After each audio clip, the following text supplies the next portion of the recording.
empathy and also the lack of empathy. Empaths are empathic. We are often highly sensitive. We often have strong clair abilities, all the various clairaudiences, claircognizance, clairsentience, clairvoyance, all that good stuff. We feel, we are emotionally intelligent. So when we observe a lack of empathy, it can be particularly intense.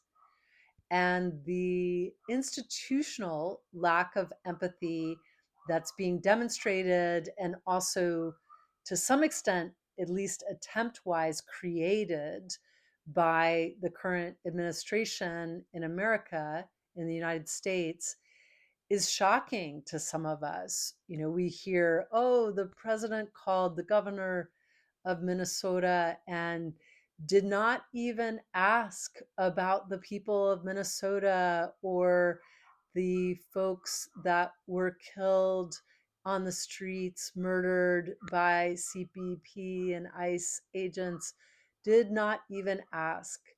And for some of us, that will floor us.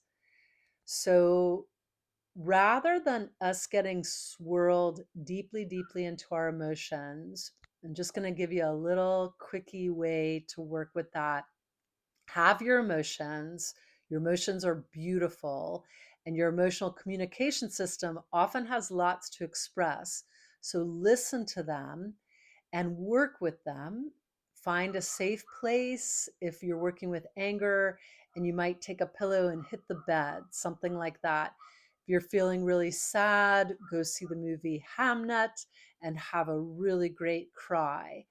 And from there, go ahead and gather and have your own empathy. Have your havingness for your ability to be empathic. And you might even have a moment where you see some of these folks that have become more like archetypes. And I'm talking about the president and their entourage and the elected Republicans who are complicit in all that's been going on shenanigans wise. You might feel empathy for them. And that doesn't mean that you enable them or you don't speak up against them. But in you switching your empathy knob on, it'll start to help you remember empathy is a superpower. Finding a way to balance it is a true superpower. And yes, as mentioned, be angry if that is something that makes you mad as a hornet. And that's really normal. That's superhuman. But work through that. Have a reverence for your own feelings and their sacred nature, but then start to move on to what is effective. How can you start to work towards change?